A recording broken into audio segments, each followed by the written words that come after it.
Tell you something too. It's way before. If you say 7 years or 7 weeks, up to 7 years. Right, right. So I'm going to tell you something about one of my sons. He knew who he was before he was born. He watched me and my mate at the time copulating, having sex, and he chose to come down through us when I had an orgasm. He got her pregnant. He impregnated her through me, and when he was a child born, he said when he was young, he told the story of that. So you're already conscious and know who you are as you're coming here through the semen, as you're coming here through the womb. And I'm going to tell you something. It's when you get here is when you forget. It's not when you become 7, you know who you are. When you get here, you start to forget. And that's why a lot of children have superpowers, and then they're told, stop doing that. That's the devil. Stop doing that. That's pagan. Stop doing that. And they have telekinetic. They talk to imaginary friends. They do this. And our ancient people knew this. And this is why, if I ask you guys right now, what is concept? If I say, I have a concept, what does that mean? I have a concept. Basically, what concept means? Yeah, what does concept mean? Something that you construct in your mind. Right. What would you say, L? Basically, an idea. Right. Omar, would you agree? Right. Yes, I'm in agreement. Oh, mute Omar. You guys hear me? Okay. Yeah, we can hear you. Concept deals with the mind, right? It deals with the mind. That's concept, right? Concepts. When is a child conceived?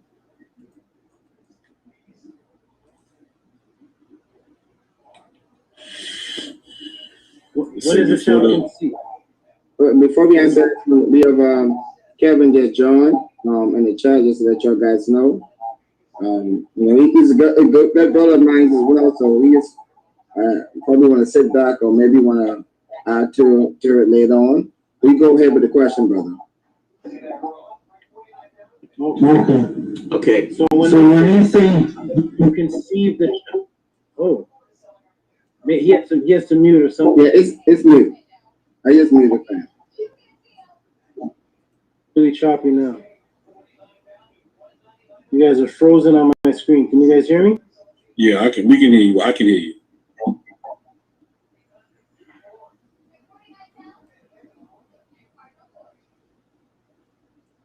I can hear you. You can hear me? Just us. Can you? Yeah. Oh, yeah, I can hear you, and I heard you, brother. Okay.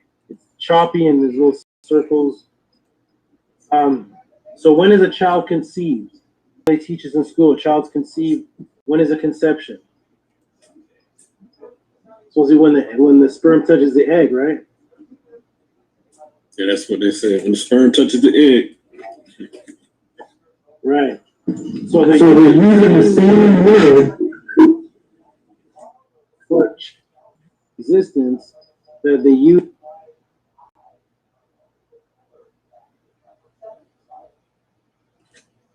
This thing gets cut up. Yeah, he was saying he was having an issue. He kept. Yeah, but he was the man.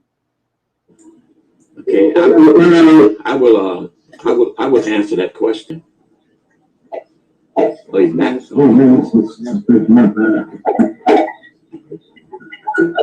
Yeah, he's back. All right, go ahead, Brother Timothy.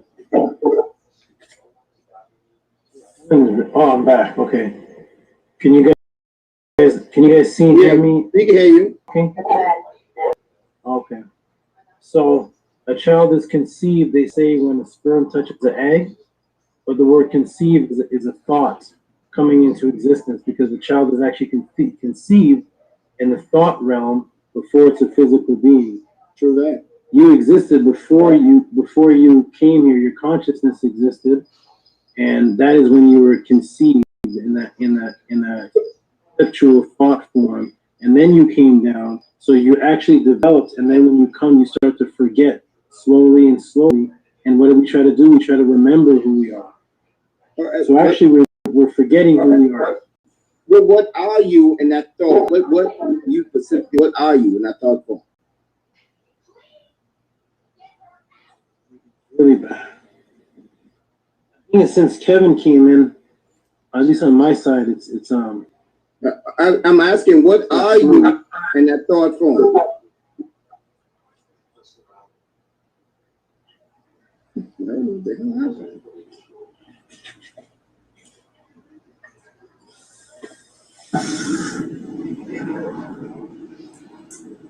Well, it is understood that until they come back, I'll fill in a little bit. Okay, it is understood that before we come into this realm of existence, okay, we are a part of a field. However, we are able to see our whole existence from what we consider birth to the end. Okay, we make a decision to come into our parents, as he was saying, as he was stating, you know, and then once we come through the birth canal, we then, when we come out in a state of amnesia, because our purpose of being here is to experience. We don't come here to know everything. We come here to experience in order to add to the collective field or source of existence. And as a matter of fact, we have to understand that we are the primary expanders of the universe. And the things that happen here in this realm of existence, they call this the leading edge of existence. Within this realm right here, all of the necessary, I guess the way you can pretty much think of this realm of existence is like a fantasy island. We come here, we experience things, and those things add to the collective growth. I see Brother Ellis back. I'll yield because I know he has to go, so I'm allowing him to finish what he has to say. All right, brother, tell you gotta unmute your mic.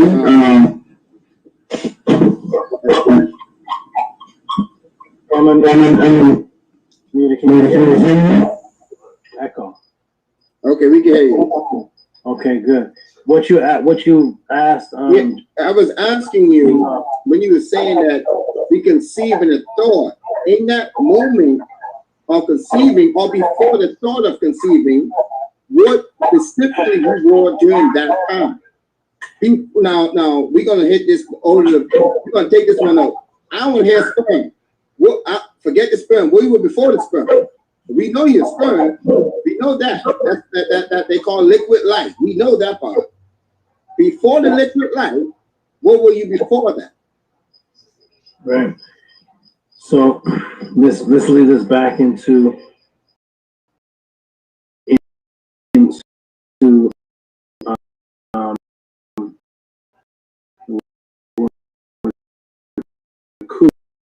we acknowledge ourselves as light. Light can have multiple bilocations. It can be in multiple places at once, as opposed to the physical body, which can be in one place where you say, where am I from? Where were we? And I say, well, I'm from Africa and I lived this life. And I'm from Jamaica and I lived this life. When you're in a light state, light waves are in multiple areas at once. That's when you turn on your light in your living room, the light bulb is up there, the whole living room is lit. And if I ask you point to the light, you literally have to point everywhere in the living room, because it's everywhere. It's not in one particular place. So in that state, we were in a form of consciousness and pure light where we could be anywhere we wanted to be at any time. But each of us have different histories. So it's impossible for me to say, well, just us, you were this, and Brother L, you were this. If you see what's right there, got me a picture. I took a nice picture of me. right. So we can, now what we can do is we can do regressive hypnosis and go back. You can go back in your consciousness and find out what you were before you were in this particular physical body. And the interesting thing is, for just a split second, you may have just been that light for just a split second because you came from another body. So there's some beings that reincarnate into another being the minute the other being dies. Another being dies, and then another being is born, and it happens within nanoseconds, and they only have a few seconds where they're just in that light, and then they're back into the sperm, and they say they see the light end of a tunnel. I almost died. I had an NDE. And they say, I don't know what that was. There was people at the end of the light, and a lot of times it's somebody being born. Somebody, but you have a split second. So some of us weren't anywhere. You went from one body, died, and you immediately came into another body. There's billions of options, because there's billions of people. Only regressive hypnosis can have you go back further and further before the womb. It's a past life existence. Well, I think you yourself could conjure that as well too, not just someone to hypnosis on you. You yourself could do that as well. I didn't say so. So hypnosis doesn't necessarily mean that there's somebody in front of you with the clock or something. Mm-hmm. Hypnosis means going back into a state of trance, and you can have it done to you. That's it. That's the easier way, because then you can just relax and have the word being said to you, or you can go into a state before they were physical. But it's hard to describe the state. Why? Because you can only describe it with physical words of things you've seen. You see, you can't see in that light world. There was stars. There was, as soon as you say star, as soon as you say different things. Yes, you're correct. Yeah. I want to get back to the brain part, right? So, in the avatar, you saying the avatar didn't produce no thought form that's in the wave for those to receive. There was no thought form produced by the body at all. These thoughts just continuously popped up in the wave.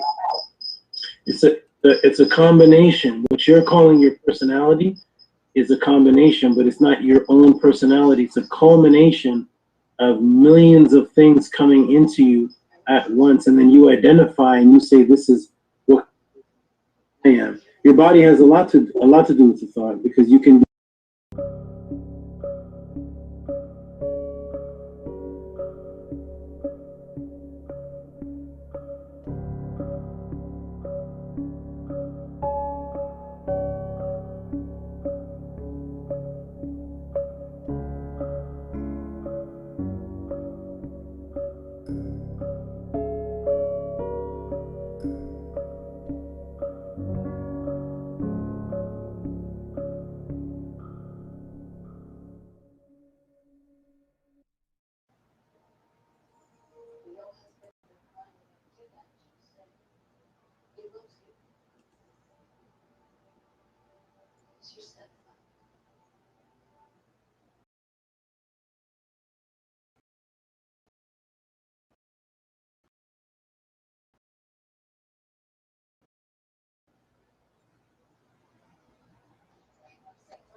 In the name of our ancestors, peace forever and always, and welcome to another edition of what I call the Reality's Temple on Earth Internet Ministry.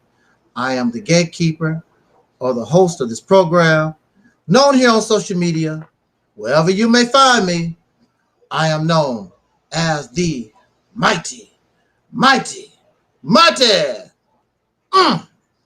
Angel Snub 7. I am your soul brother, number one.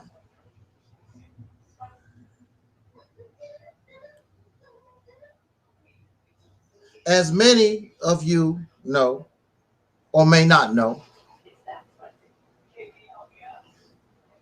I am a former student and believer in the teachings of the Nation of Islam, Islam taught by the Honorable Elijah Muhammad.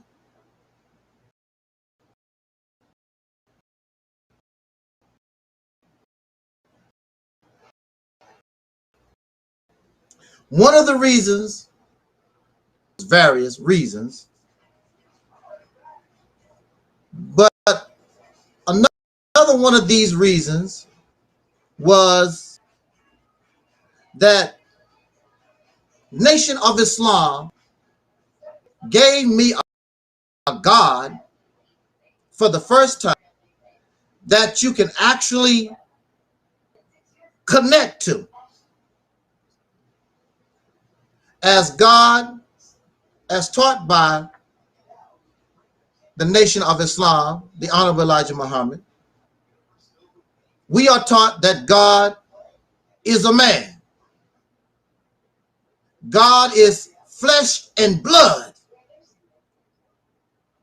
So the teachings, for the first time,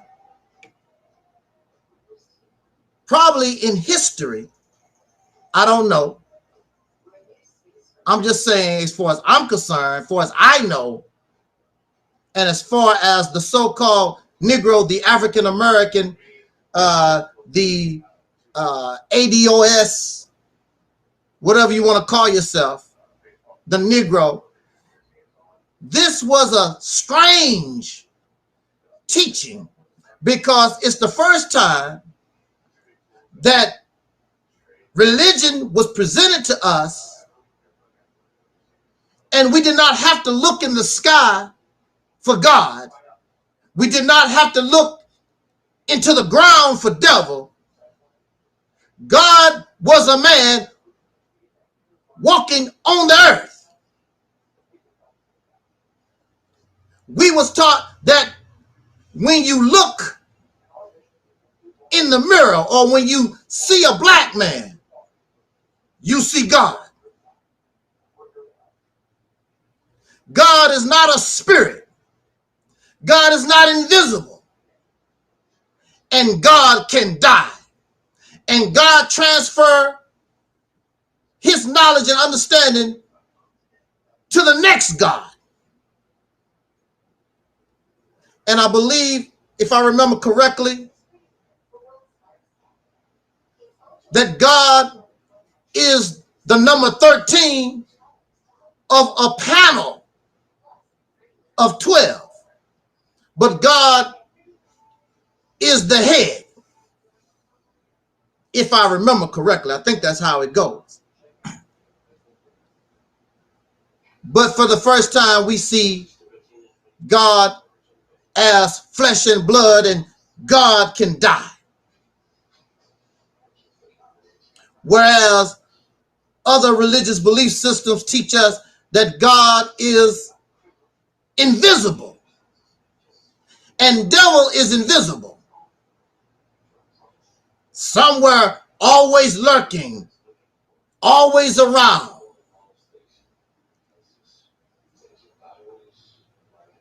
So this was my first experience into the realm of reality,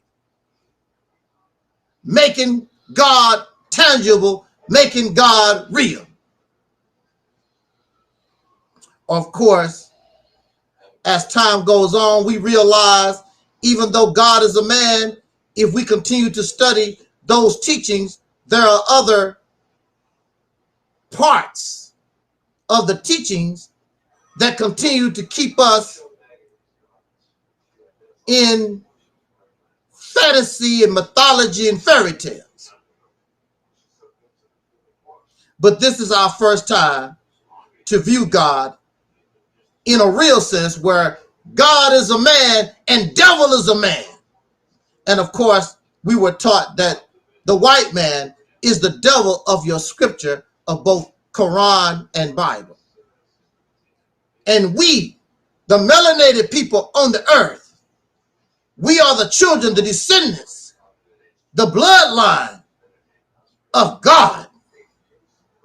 Who would not want to be part of that?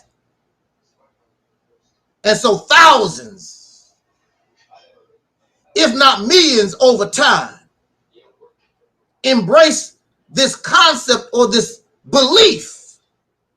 It's still a belief.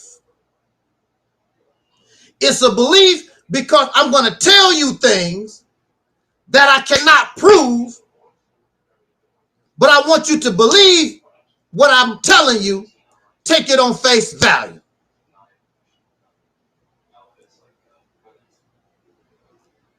We're no longer interested in belief. We're no longer interested in taking things on face value. Those days should be over. We should not be interested in belief. We should be interested in what is factual. What is it that we know? As knowledge supersedes belief. Do you want somebody to work on your car and they believe what's wrong? Or do you want someone to work on your car and they know what's wrong? I assume that you would choose the person that know what they're doing and they tell you, I know what's wrong with your car. But when it comes to religion, when it comes to our ideology, when it comes to our different various beliefs, belief is acceptable. And it should not be. We should always be striving to know, as knowledge supersedes belief. And then we are told that knowledge is power, not belief. We are told knowledge is power. And if you do not have power, then clearly you don't have knowledge. And most of us do not have knowledge. We have belief. So it should not be shocking. It should not be a surprise that we have no power. Belief does not produce its power.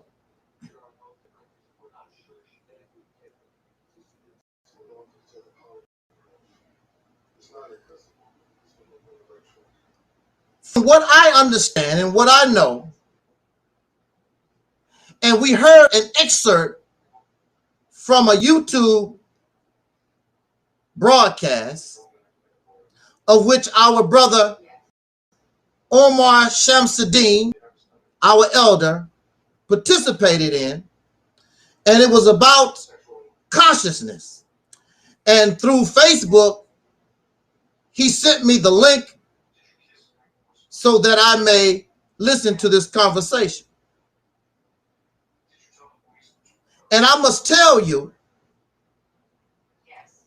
that this was a conversation I honestly could not stand.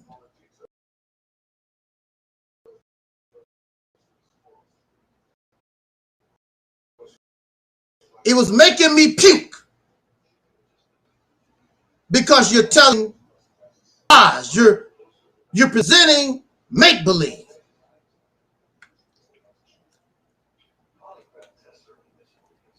You're making claims that you cannot prove with evidence. It is not factual. Take it on face value. That's what you're asking. So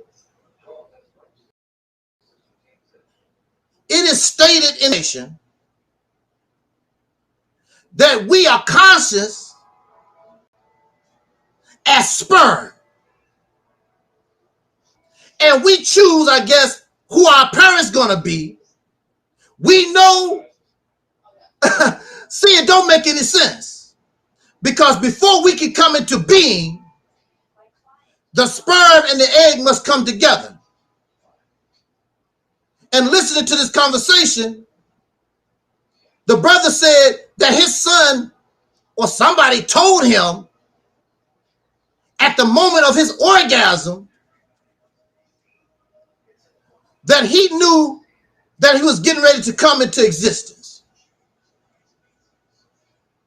And then once you come through the birth canal, for some reason, you forget everything and have to start all over again from scratch, which makes no sense. How do you develop amnesia, or how do you have conscious being a sperm and an egg, but then when you become a baby coming through the birth canal, all of a sudden, here you are, a full being, and you forget everything. And now you are billions of cells. But as cells that have not even come together, you have conscience, but now you are a child, an infant, and all of a sudden all of this you have forgotten. It makes no sense. That does not make any sense.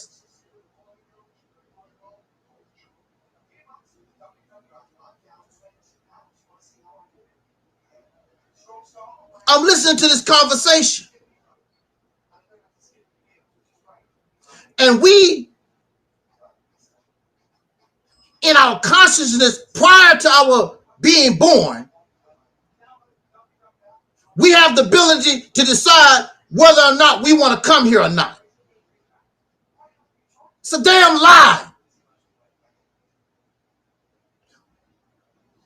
If you have any kind of conscience, any kind of brain power, who in their right mind would want to come into this? Racism, sexism, feminism, transgenderism, hate, whoremongering, war, hunger, death, and destruction. Who wants to come to this in their right mind? You must not be as conscious as you thought you was. If I had a choice, if this was your choice, would you come to this? Nobody in their right mind would come to this. Somebody else who was lustful, somebody got raped. That's how we come to this. Who in their right mind, knowing their mother is a slave and will die a slave under the oppression of racists, who would want to come into this knowing you will be born into slavery for the experience? I just want to go through this woman's womb so I can experience the wonderful world of slavery, the wonderful world of murder and war,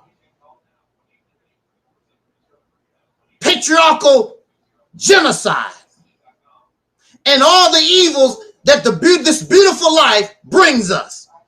Who in their right mind would want to come into this? So if that's the case, if this is a choice, then what the hell everybody complaining about? If this was your choice, why are you complaining?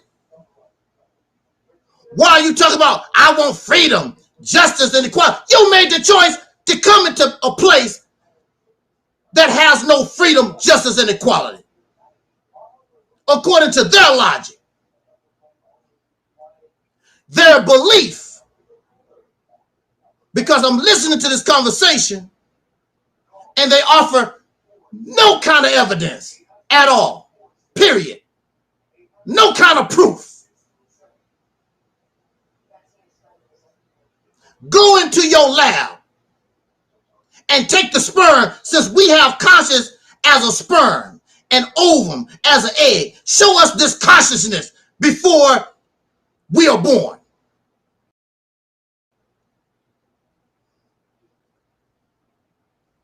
What about those children that are put together in test tubes and then they are implanted in a woman, and that woman is not their mother? The egg belongs to somebody and the sperm belongs to some unknown stranger. They put it in a tube, cause the embryo to form, and then they transplant that into a stranger.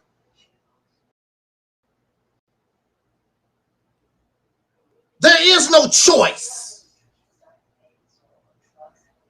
I'm sick of fairy tales and fantasy and mythology, and they're telling this like it's real and it's not. You are liars. And I'm very shocked at Brother Omar, because maybe due to his experience in Orthodox Islam, this mindset, but according to Nation of Islam teaching, you live and you die. It's simple as that. There's nowhere, and I've never heard in the teachings of Elijah Muhammad where we are some kind of conscious before we are born. And we make a decision to come into this life. I never heard of it. Nation of Islam teachings is you live and you die.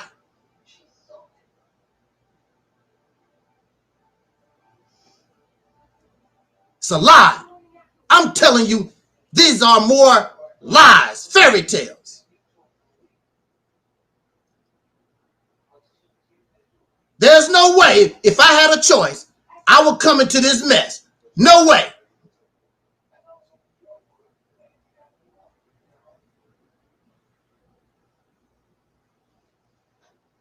Where do these mentality, where does this stuff come from? It comes from our fear of the unknown. It comes from our fear of death. We are very, very scary. We are afraid. We are afraid to die.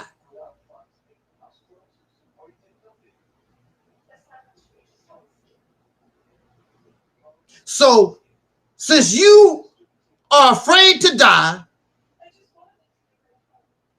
then fear. You can be controlled by those who can take your life. Those who can cause you harm. those who can cause you loss. Do you know why many of us, we really won't stand up for ourselves? One thing is laziness. We must include laziness. Some of us are just lazy. We want somebody else to do the talking. We want somebody else to do the fighting. Just lazy, trifling.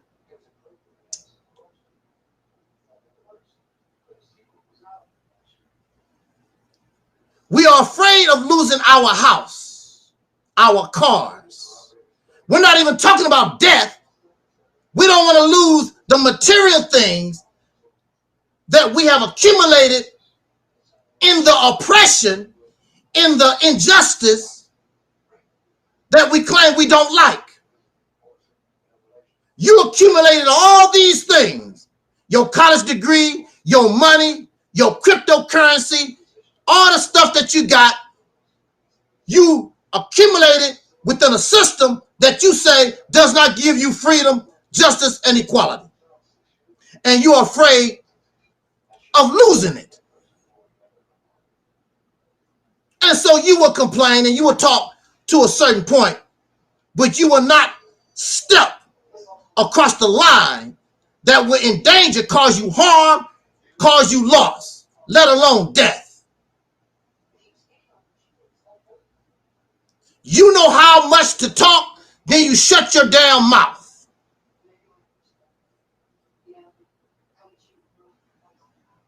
When somebody comes out the shadow and pull a gun on us and they tell you your money or your life, why do you give them your money? Because that gun represents something that could cause you serious harm or take your life. And so you grabbed your money. Here. There you go. Because you or I, we are in fear of our life being taken or seriously cause harm. And this material thing, this money, is not worth it. So you give this person that is threatening your life what they want.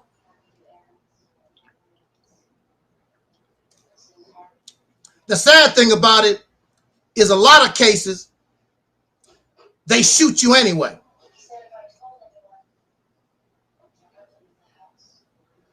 Can you imagine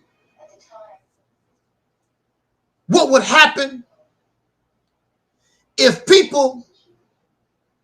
you get robbed and you say, you got to kill me?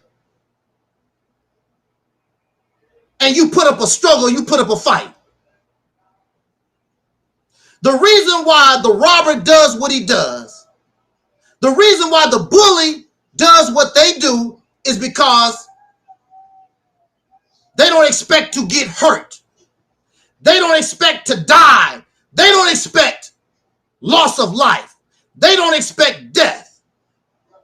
If they thought it was a 50-50 chance, if I pull a gun on a person and they would be killed, or a bully, knowing if you try to bully somebody, that person would punch them in the face, there would be less bullies. There would be less robbers, because the reason why I'm doing this is because I don't expect my own life to be taken. I don't expect loss.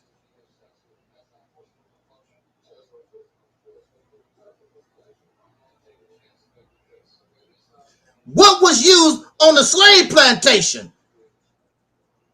The number one thing besides religion, what was the number one thing that kept those slaves under control? It was the fear of punishment. It was the fear of death. It was the fear of loss. The fear of death.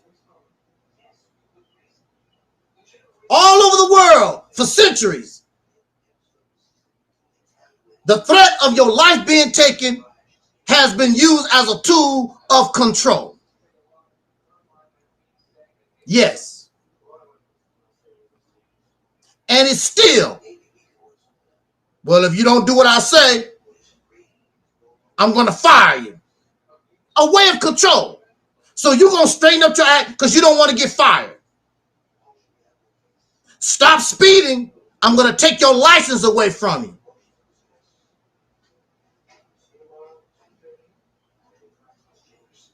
Fear of punishment.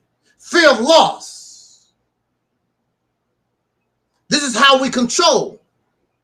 Use to control. Crime and punishment. We're going to make it a crime, and I'm going to punish you. By taking something away from you, I will even kill you. So we vote for the death penalty, and till this day, the death penalty has not stopped people from being murdered. Because a lot of these crimes are not based upon really criminal activity. A lot of it is based upon emotion and people acting out. They didn't mean to, and drug addiction, people not in their mind, right state of mind, and things of this nature. They just killed a brother in Texas, and he murdered his auntie because he was a dope fiend. And I assume that he killed his auntie trying to get drugs for money. That he was out of his mind. He did not, in his right state of mind, he would not have killed his auntie.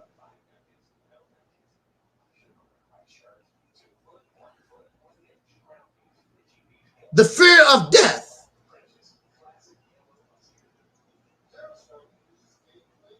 The old patriot of this nation, Patrick Henry, said, "Give me liberty or give me death."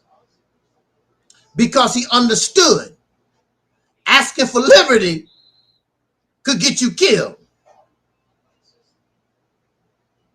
But he was not afraid. You wasn't going to use fear to control him.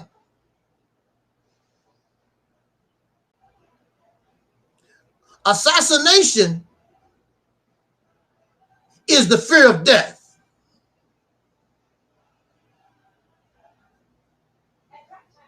And there is no life after death.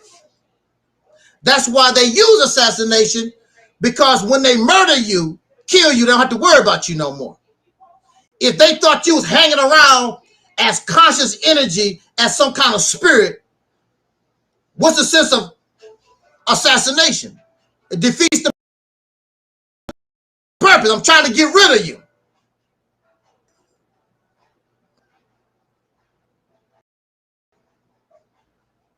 We are afraid of death. And we don't want to die. We can't accept the reality of death. But everything on this planet dies. The grass, the elephants, the whales. Everything dies except people. You conscious. You cannot be conscious without a brain. What is the IQ of sperm? What is the IQ of egg? There is no IQ, there is no brain. Nothing has come into existence except being a sperm, except being an egg. There's nothing else. There's no conscious. In order to be conscious, you got to have a brain. And then the brain has to mature till it gets to the point where we can begin to think and have memory.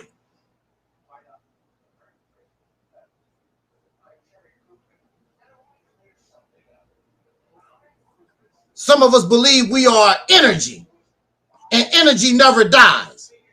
That's a lie. Your car battery is energy, and it dies. When the gas in your car burns, that's energy, and it dies.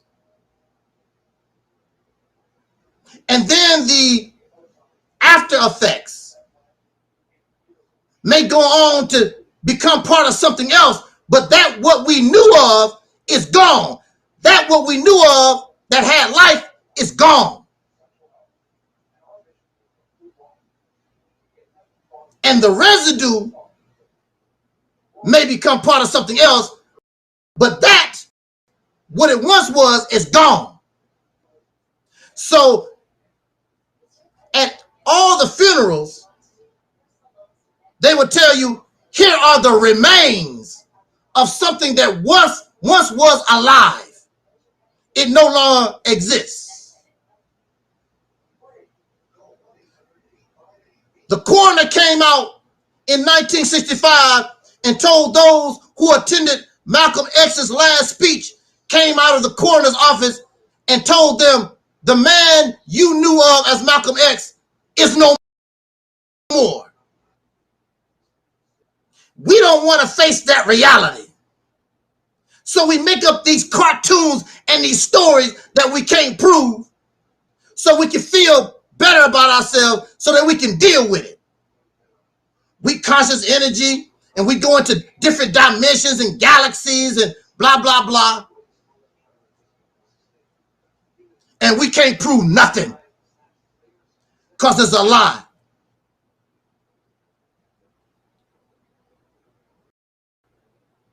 Brother was talking.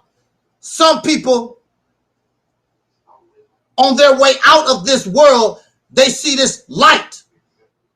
And this light is a new life coming into the world. You going out and a new life coming in. No. That's your brain signing off. That's the last thing that your brain will convey to you before you're nothing. There's something called the near-death experience. There's no such thing as a near-death experience. Either you dead or you alive. There is no near-death experience. So during this experience of near-death, the brain is still operating. And the brain is still giving you images. Some of us see our loved ones. Some of us may see some wacky, maybe the devil or some kind of crap. Because you're not dead. And your brain is just functioning. It's not really online.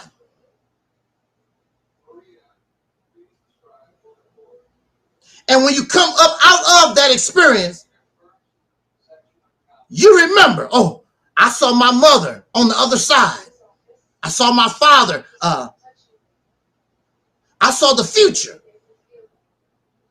Images and things that your brain make for you, you're not dead.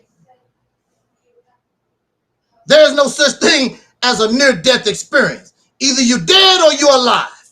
One or the other. We need to stop this lie.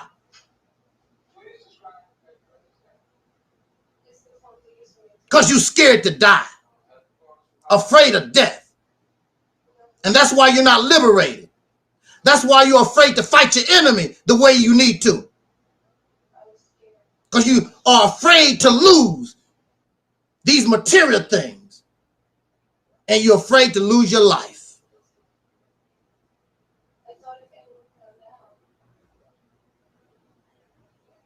Almost a year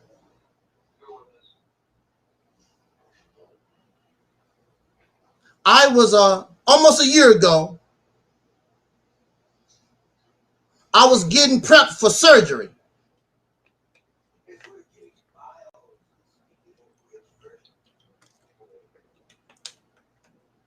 And many of you have had surgery. And you do know all surgery is major surgery. All surgery, somebody can make a mistake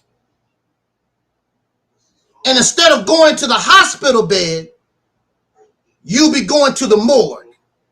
All surgery is major surgery. You have somebody with a scalpel that's cutting your body, your insides. And so they give you, and they want to understand before you actually have surgery, they want to understand your state of mind. Because you might need mental help after the surgery, or you might need some therapy before the actual surgery. And so my doctor came to me and asked me, what do I think about the surgery?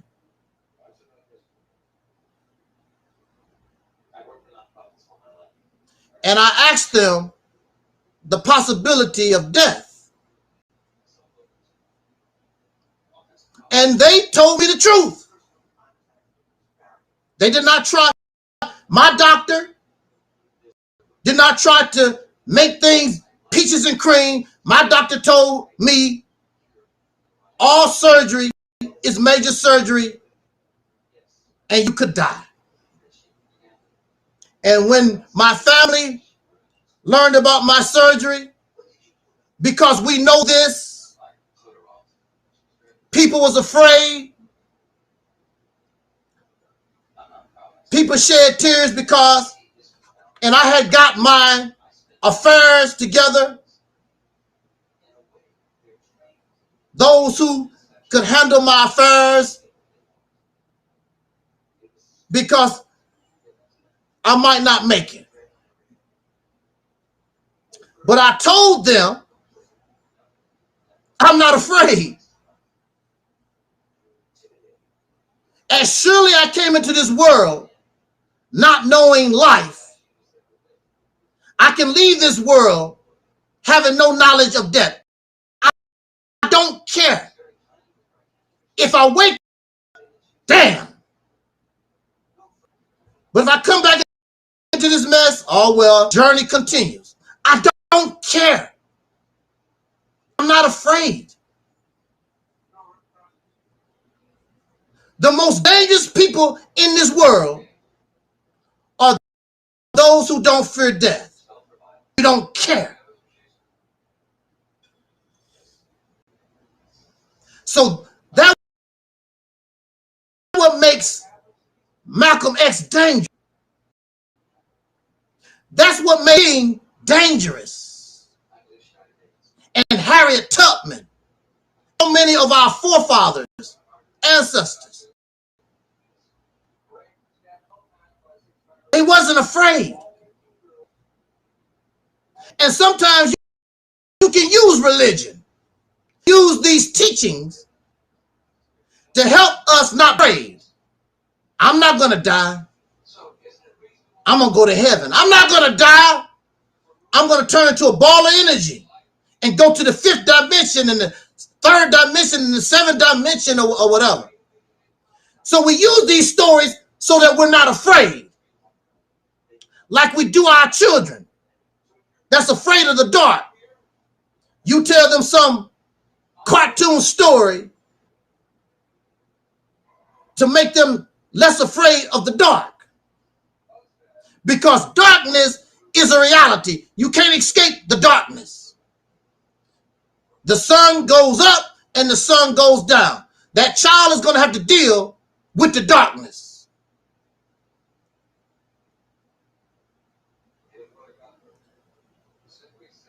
We're afraid to die. But you will turn around and say that it's a part of life, but then you reject it. You try to ignore it. You don't want that to be a part of you. I don't care.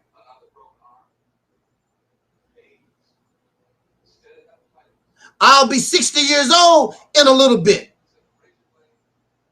And it's my time. So what?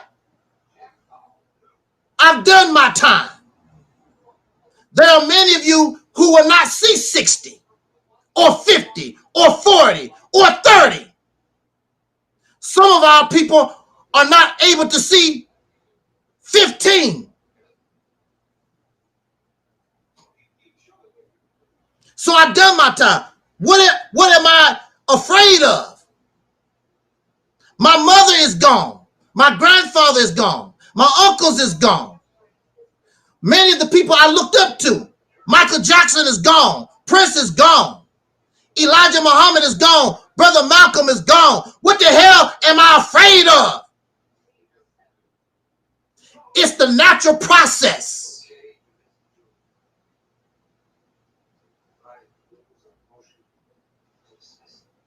Angel Snub 7 is a con man. What the hell do I want with your money? I don't need your damn money. For what? If I wanted your money, I should have been trying to get it when I was 20, 30, 40, 50. Well, maybe not even 50. What I need your money for? I am here to talk to you, to try to help you while I can, because I can't do a damn thing for you dead. So that you can understand and focus your attention on a new mindset, a new way of life, a new way of thinking, so that you can progress, so that you can not fear death and understand it's just a part of life, and not let nothing stop you from securing your independent nation, freedom, justice, and equality, what is in the best interest of your life. Because if you can't live life and you continue to live life this way, we might as well be dead. Somebody controlling you, somebody guiding you because you're afraid to lose your life, because you're afraid to lose material things that which you complain about gave you. I don't care nothing about what this system gave me or allowed me to have. I want my own. I want the ability to pump water into my house, chop down trees and make my own house, my own mansions, build my own roads, make my own laws, my own policy. I want my own. If I can't have my own, we might as well be dead. Because living the life of a slave is death. So we really don't want to fight for it. We're going to get it in the hereafter. Things going to be better because we're going to turn into a ball of gas, conscious energy, and fly around the universe. And all this nonsense. You're telling a damn lie.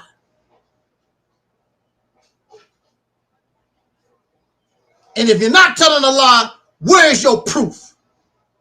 Your evidence? We was conscious before we came into birth. And that's an excuse. You make up a lie, talk about we slip into amnesia and now we don't know anything. It's a damn lie. Because you don't know how to explain a sperm and an egg have conscience, but now here you are as a baby, billions of cells, all of a sudden you have amnesia. You can't explain that. So you just said, we slipped into, you're liars. And I'm going to challenge your lie. It's already, we bad enough being dominated and slaves to another pitiful, pathetic, trifling ass people. And now you want to continue to fill our people's minds up with all this cartoon stuff, fantasy and fiction.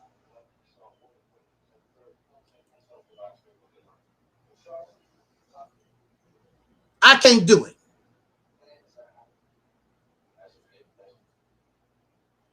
I'm going to challenge that. The time for accountability and responsibility is here. So as soon as you present these lies and these fairy tales, not only me, there's going to be a whole lot of folks that come out to challenge these lies. We don't need it no more. Give me liberty or give me death.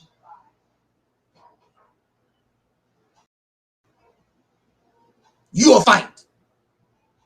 And these corny ass stories, slave teachings. Because on the plantation, the slaves was told, don't worry about it.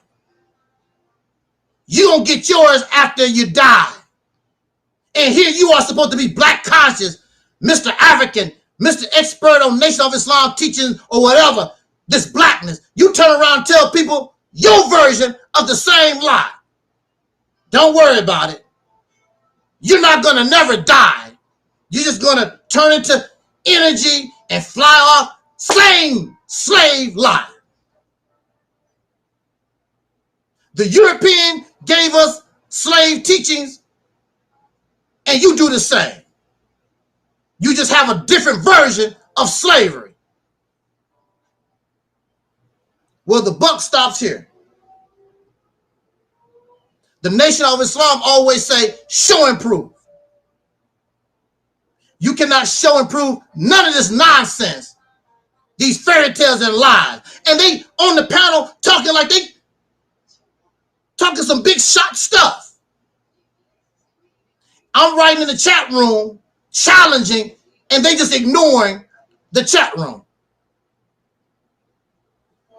Because you're going to have to show and prove. You want people around you that support ignorant and fall for your lies and your cartoons, your fairy tales, your Barnum and Bailey.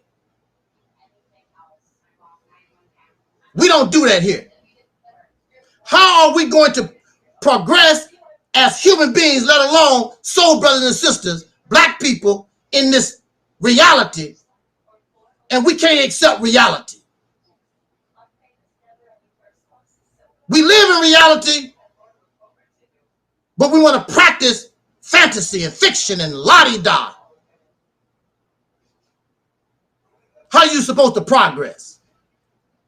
How are you supposed to develop as a human being when you feel our brains that is made to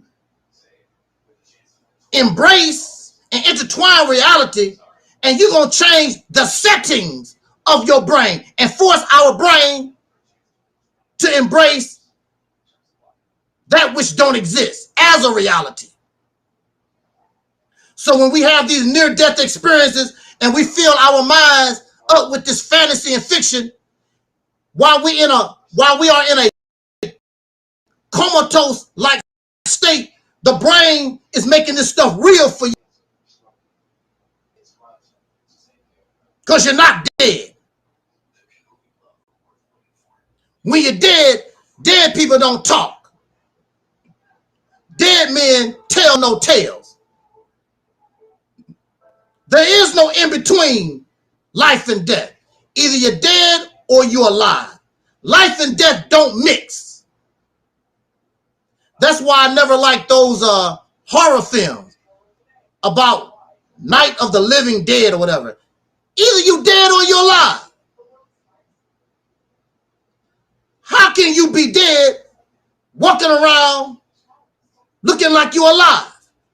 Because you now, maybe you was dead, but now you're alive. Dead people don't do nothing. Go look up the word dead. When you're driving your car and there's a stop sign, you must come to a dead stop. Meaning all motion, all life of that car, you stop. Some people talk about, they tell the police officer when they run the stop sign that they stop. No, if you continue to roll, a pause is not a stop. A near-death experience is a pause. You're not dead. Now, when you show me somebody who went to the morgue and had an autopsy, had your brain taken out your skull, your heart removed and your lungs and whatever, and you come back and talk to us, that's different. We don't know nobody who has. So now these people are claiming they talk to sperm and egg. How the hell you know that a sperm and an egg has conscience? What is the criteria? What machine? How do you know? The lies stop here. The lies stop. We don't do that here. We can accept life for what it is. We live and we die. So what?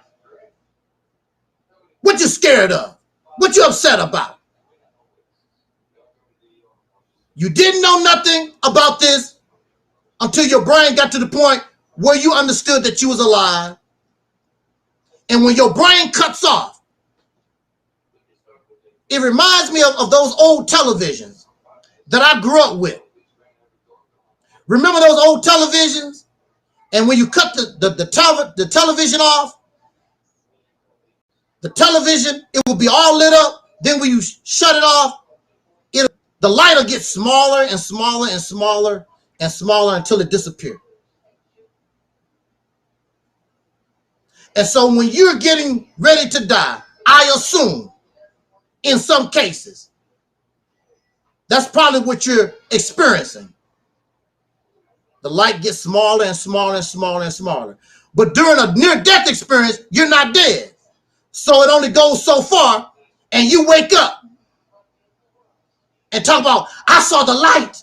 I saw the light. You did. But the light didn't go all the way out. Your happy ass woke up. You never was dead to begin with. You was comatose. You was in a state of suspended animation. Because I guarantee you, when your brain go dead, that's the end. And that's the end of your consciousness. You cannot have consciousness without a brain. A sperm and an egg does not have a brain, thus cannot have consciousness. Stop letting these people feed your brain that is designed to embrace the reality that we live in. Keep telling us these fantasy and fictional stories, these lies.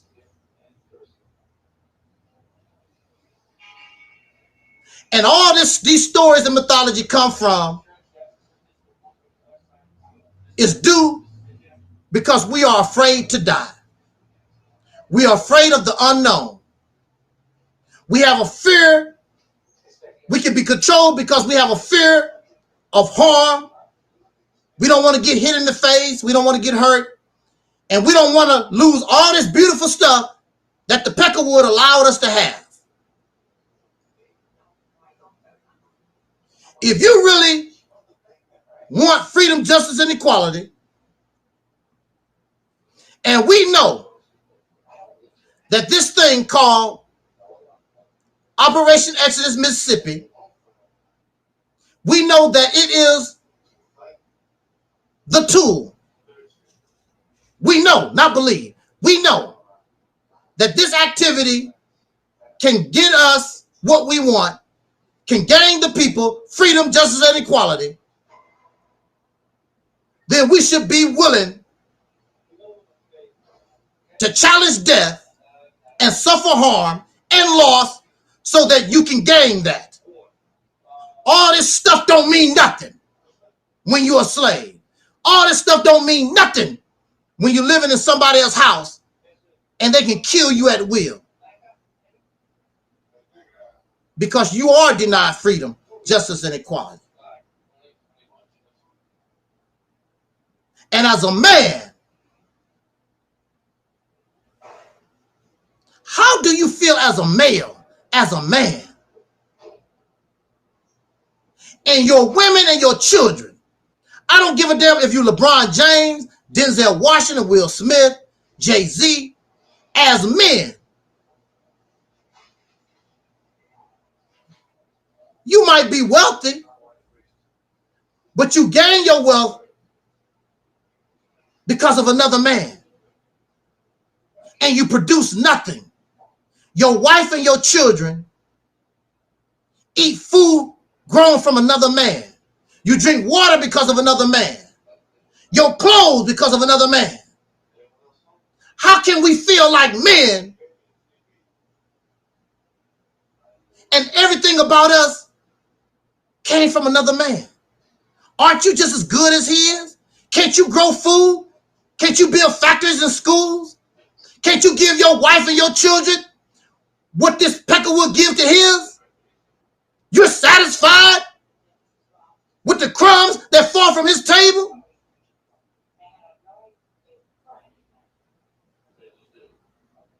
Death is a better option than continue to live like a slave. You want to be a pretend man. I'm an alpha male. You ain't an alpha nothing. You're a slave. You're an alpha slave. And that's all you ever going to be. At this point, an alpha slave. Because another man is feeding you. You under the rumination and your backside so another man can have his way with you. Your millions of dollars, your wealth, and don't mean nothing to him. He's the reason why you got what you have.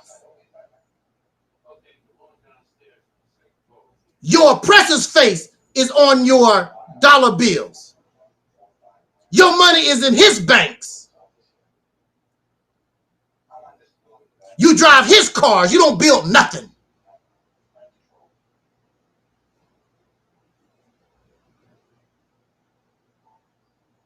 And then you ask your wife and children and our sisters in general, respect me as a man. You waiting on your gift for Father's Day next month. I'm a father. Anybody can be a damn father. Hell, dogs and cats are fathers. Zebras are fathers. Deer is fathers. Roaches are fathers. So what? But many of them actually take care of their family. They don't ask a male zebra don't ask a lion to take care of his family. A male bear don't ask a hyena, could you take care of my family for me? You do. Please, sir, Mr. White Man. Treat me like an equal. Feed my family too. I was an American citizen, just like you, sir.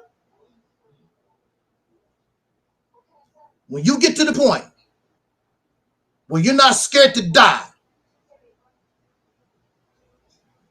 and your true freedom, justice, and equality, liberty or death, you're going to be something to reckon with. But in the meantime, play on YouTube. Let's talk about how we are conscious before we are alive and other nonsense. Let's talk about 5,000 years ago, history and other nonsense, and black women, feminism, and the weave and other nonsense.